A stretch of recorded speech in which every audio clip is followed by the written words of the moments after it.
Alright, I thought I'd give this a second try. My first attempt at this video was terrible. So I want to do a brief synopsis, I suppose, of the beginning of this Dungeon Crawl Classic campaign that I've been running lately for a couple of friends of mine from back home in Maine. So it started out as just an experiment trying to get better at running things online as a digital game master, I guess. Having only really done gaming face to face for the most part. I tried for the first time last year, for obvious reasons, in 2020, to run Tales from the Loop for some friends online, and it went relatively well. So I wanted to try more. I wanted to get used to a little bit more, and but I wanted to kind of break in a little easy. So a friend of mine, we're in pretty frequent contact. We decided to mess around with some stuff and see what we could do with it.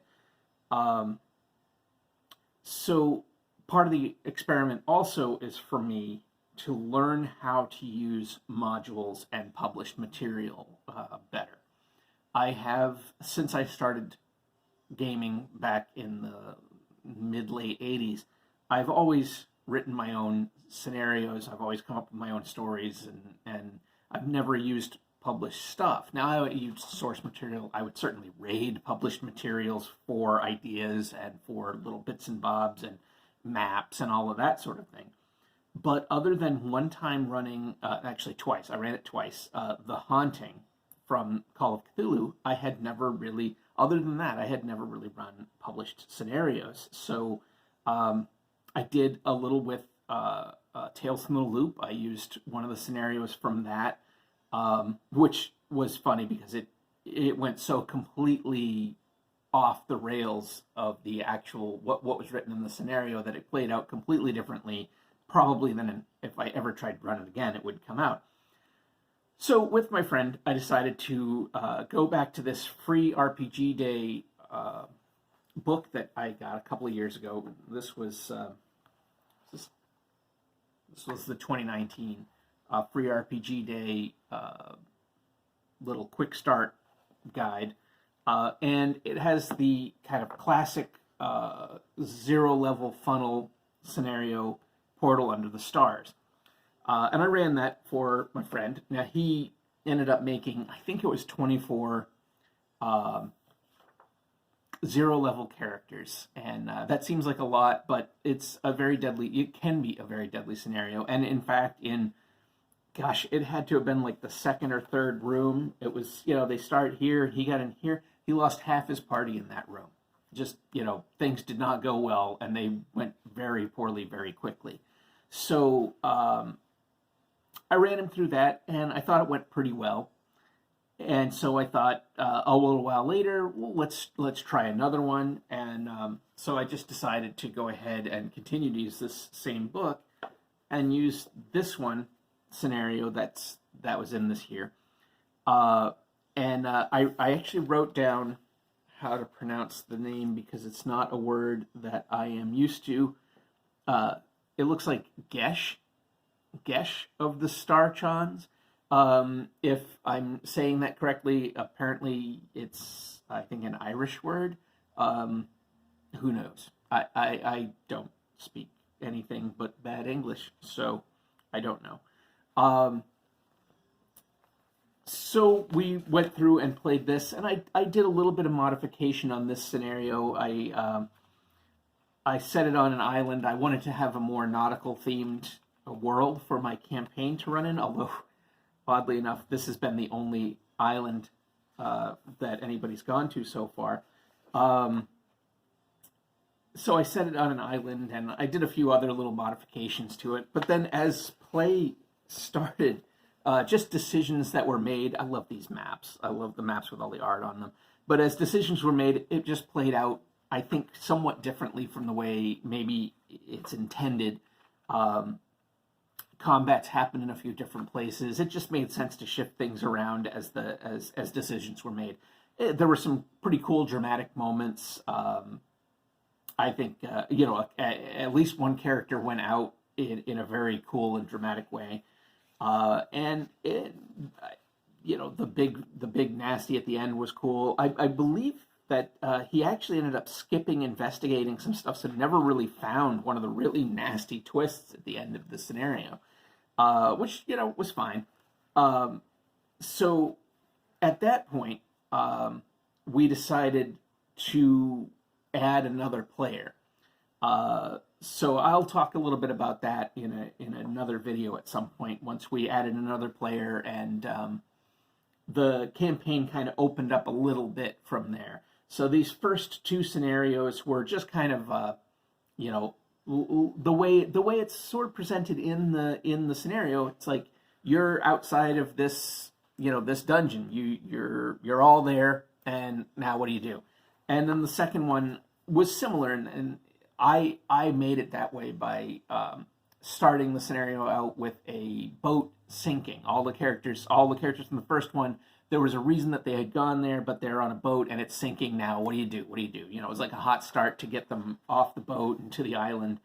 But with the later scenarios, there was a little bit more, I guess, player choice on where to go and what to do. So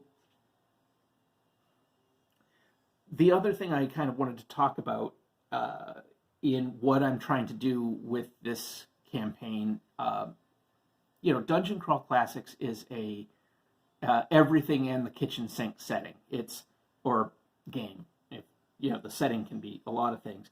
It's very over the top. It's very wild and strange and chaotic, and I think you have to approach it from a certain mindset. You don't have to do anything, but I think it helps to approach it from a certain mindset, and certainly the mindset that I'm trying to approach it from, in part using these published scenarios to take some of the pressure off of myself to come up with all of these stories, but also taking some of the pressure off myself to make everything so darn cohesive and make so much sense. It's not going to be cohesive. It's a complete madhouse, and it's fun that way. But as part of that, after listening to some folks on various YouTube channels, and I think this came from Matt Colville, he talked a little bit about giving players and giving the characters some powerful and interesting stuff earlier than maybe the game implies you should do. And I don't know that Dungeon Crawl Classics particularly does imply that you should do it at a certain time, but certainly the elephant that's always in the room, Dungeons and Dragons, has guidelines for when players should get this type of magic weapon or that type of magic weapon or this special spell or this, whatever. But he made an argument that I think was a valid one, certainly for the right type of game. And I think this is the right type of game. Give those things to the players early, because that's the kind of crazy stuff that they are wanting to use and wanting to do. That's one of the things that attracts people to these games. You want to do the crazy, over-the-top, exciting action. And you don't want to have to wait 6 months or a year into play before you reach the right level to be able to do those sorts of things. And that becomes especially true when you remember that a lot of these games don't last that long. Even a campaign where everybody's on board and everybody's really into it, life happens. People have children, people get jobs, people shift jobs, people have to move, there's deaths in the family, there's all sorts of things that can happen. And it's a rare thing for games to last 6 months, a year, 5 years. The longest I've ever played, I think, in a game was 2.5 years of Earthdawn. I think that was the longest, and the longest of anything I ever ran was about 2 years of a Fading Suns campaign. And even in both of those, the Earthdawn game, I feel, was fairly stable with the crew. I don't think there was a lot of change. But the Fading Suns game that I ran, but the players that started and the players that ended, I don't know that there was more than maybe 1 or 2 people who had been there the whole time. I think more and more that I think about it, I don't think anybody was there the whole time. So I feel like you should give those things to the players early on so they can have that fun and excitement. And yeah, it can be a little game breaking, but with a game like Dungeon Crawl Classics, that's part of the fun. Watching the game get shattered and the insanity that happens afterwards is part of the fun with the game. It's what makes it so enjoyable. Um, I have just had, and I'll get to this when I talk about later scenarios, but I've just had a player whose character has done a couple of pretty wild things and had a couple of pretty wild things happen to him. Critical fail using a special item at just this right moment, and wrong moment, depending on how you look at it, and it spawned a whole thing in that he and I have been going back and forth a little bit on a messenger board thing for. It's I don't know, that kind of weird game breaking stuff is just fantastic. I love it.